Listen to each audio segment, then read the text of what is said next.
Welcome back everyone, and I hope you're all doing well. It's another moody day here in Acadia National Park, which has been pretty much every sunrise or sunset, aside from the few times that I've seen the sun. And to productively use this, I've been trying to shoot more abstract scenes. That's what this video is going to be about.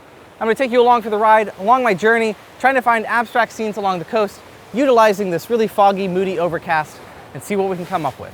Let's see if we can find a shot, shall we?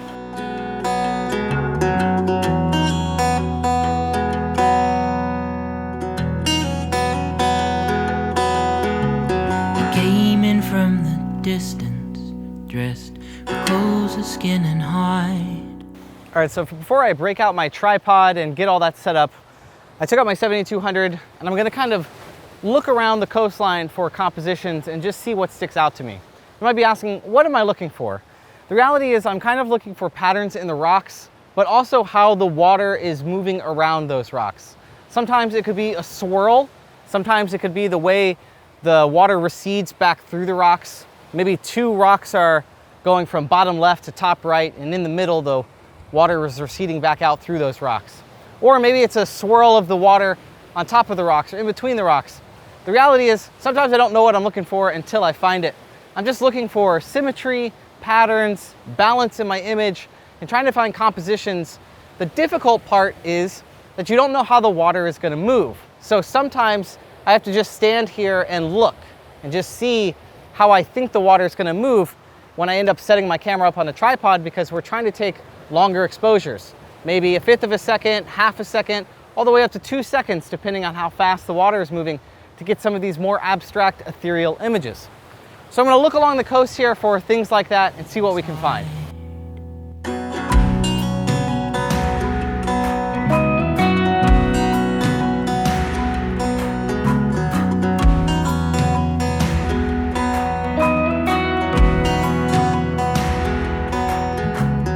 Fought 1,000 times, and I'd like to think I won, but they arguably were stalemates. Feats are one-on-one.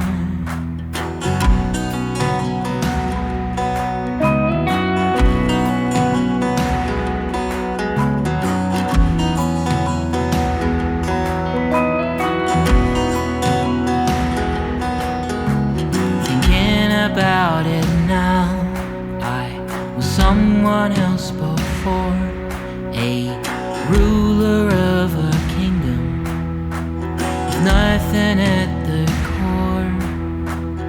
Lived in empty chambers, knocking down the city door. Okay, so my first composition isn't necessarily as abstract as I wanted it to be for this video, but the principles will still apply no matter what you're looking for along the coast in this way.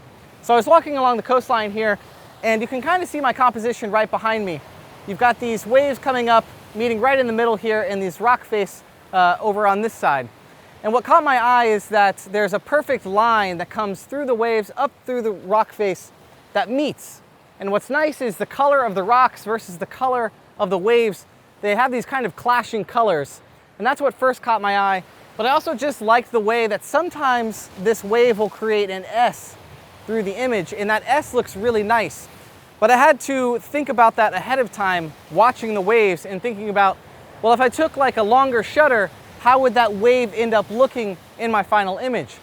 So I'm shooting about a half a second. I've got a 3-stop ND and a polarizer. My polarizer is not set to full. It's probably at about 80%. I want just a touch of reflections on those rocks so that they're not in complete darkness or too dull. The other thing is, with shots like this, a lot of the times I'm just sitting and waiting for the right waves, and then I'm just holding down my shutter as a nice big wave comes in.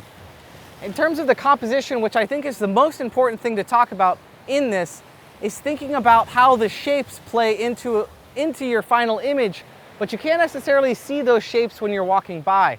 A lot of the times I'll just be walking on the coast and I'll just stand there. Like for here, I walked up to this scene and I just looked around and I looked for lines through my image. In this case, what caught my eye was this nice diagonal that goes from down here to up here, and how the ocean and the wall of these rocks met right in the middle, and how they kind of created a clash that came through the image like this. And that's kind of what I saw and what I looked for. As you can tell, and now I'm just waiting for the waves to hit in the right spot. And I'm probably gonna take a decent amount of images and then have to cull through those to see which ones stick out. They have the right shutter length, the right wave motion. It's not just one and done, that's the shot. A lot of the times it's just sitting around and waiting and taking a bunch of images and hoping that one ends up being how you envisioned it when you walked by. So that's this shot, not necessarily as abstract as I wanted it to be, but I think it still will play a vital role in explaining what I'm thinking about as I'm walking along the coastline here in terms of compositions, predicting the wave movements and stuff like that. So I'm gonna sit here, take some more images. Here's the image that I end up liking the most, or maybe I'll talk about one or two, something along those lines. Hope you enjoy, and I hope this was insightful. Absolutely magical. Just a gorgeous, gorgeous coastline. I could sit here, well, I've already sat here for a week, and doesn't really get old. Hey, pardon the interruption, spoiler alert, I do end up having another day with some sun, so stay tuned for that. It'll probably come out in some episode. But I just wanted to say thank you for all the support. I cannot do this without you. These videos take a lot of time and effort to make. Without your support, I can't keep making them. So if you wanted to help support me in more ways than just liking or subscribing to this channel, you can do that with the little link down below where you can find things like my Patreon. My Patreon is an absolutely great way to help support me. You can get a postcard once a month for yourself. I'm even gonna try to do one editing video a month that has commentary. So if you're trying to learn editing or you wanna see how I edit my images, I'm gonna try to do one video a month there on my Patreon for that. Or you can get credit at the end of some of these videos just for helping support me. It means the world, it really helps. And if that's not something you can do, but you are interested in editing, there's also a link to my Lightroom editing companion, which will help you learn a linear fashion to editing that I think is really unique. Anyways, lots of stuff down there. I really appreciate it. Let's get back to the video, and I'm getting eaten alive by mosquitoes. Okay, so one thing I forgot to say that I wanted to mention really quick is that when you're shooting on the coast like this, you're usually gonna wanna shoot one stop underneath your actual exposure, because a lot of the times the waves aren't actually hitting your scene like right now, but when they do hit your scene and you're holding down that shutter button to expose your image, all those waves are gonna have bright highlights on them, and it's gonna increase the actual light in your image. So a lot of the times I'm shooting about one stop underexposed, or I'm at least thinking about protecting those highlights. And what'll end up happening is when I actually end up taking the image, it'll be properly exposed because of those giant waves and all that white that ends up hitting in the image when you take those long exposures. I'm gonna take one right now. So make sure to think about that when you're shooting the coastline like this. Down the city doors, I'd love to know where you ended up and what it's like wherever that you are.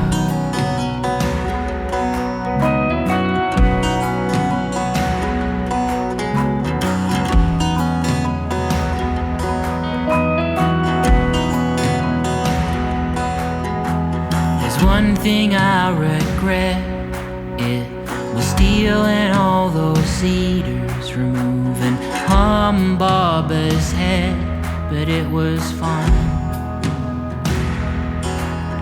Run the roads reckless abandon. So as luck would have it, as I'm filming this video about abstract shots, foggy, moody conditions, and not getting any light, as you can tell behind me, the fog has cleared enough, and there's definitely some light happening back there. There's a lot of this cool fog on the hills here, right where the rocks start to hit. I might want to walk over there and see if there's another shot. Again, it's not abstract, so kind of goes against the purpose of this video. But I feel like I should at least go over there and see what's going on, just because that looks really cool. So let's go see if we can find something. The sun, taking back the trophies to the cities that were ours.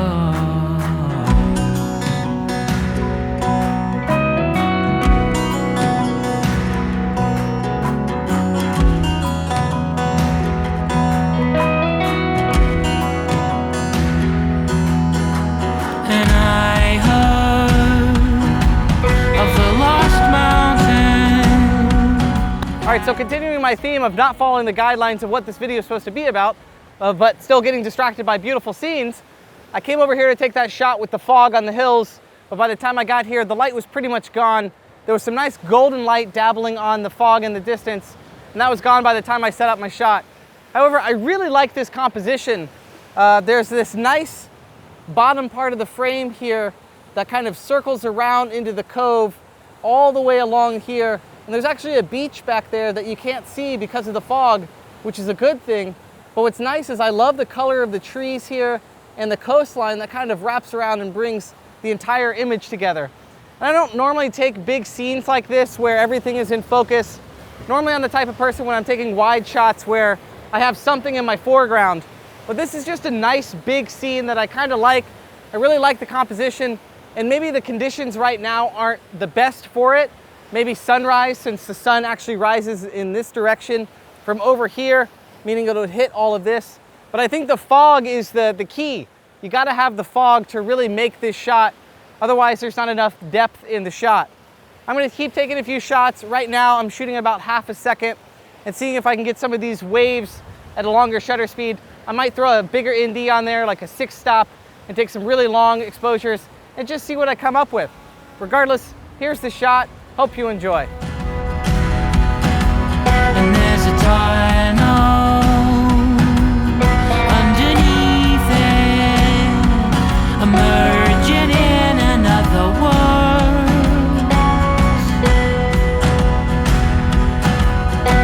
And I heard of the lost mountain at the setting. All right, the fog is fully rolled in here. The light is pretty much gone, not that you can tell on this camera. The sun has set, but I found this composition while I was shooting some B-roll on my R7 here of this nice rock here in the center of the frame. And when the waves come in, it creates this nice circle around the rock. And as they recede out, it kind of creates this oval around here. And I just like the way that it looks. It's I would say it's abstract, but you can kind of get a sense of what it is when you do a double take, when you're looking at the image. That's kind of how I think about abstract images. A lot of the times I can't tell what the heck they are. That makes them abstract. So in this sense, I could probably tell what it is, especially now that you're seeing how I shot it and everything like that. But the idea is that it's a little bit more minimal. It's a little bit more, I don't know how to say, pushing the boundaries of my artistic nature. But I like this shot. I'm gonna keep taking a few more shots. I'm shooting on the R7, like I said, 18-35 𝐒𝐸. I do have a polarizer on the front, but it's pretty much about half a second, maybe a full second. That's kind of where I'm at shutter speed wise. About 55mm equivalent since I'm zoomed all the way in there on this crop sensor. That's the image. I'm gonna end the video here with it. I hope you enjoyed. As always, you can like the video if you liked it. Consider subscribing if you loved it. There's gotta be some rainbows out there somewhere. But right now, we're shooting abstract, so no rainbows. But if there was a rainbow, I would shoot it. Anyways, I hope you enjoyed. I'll see you on the next one. Later. Underneath it,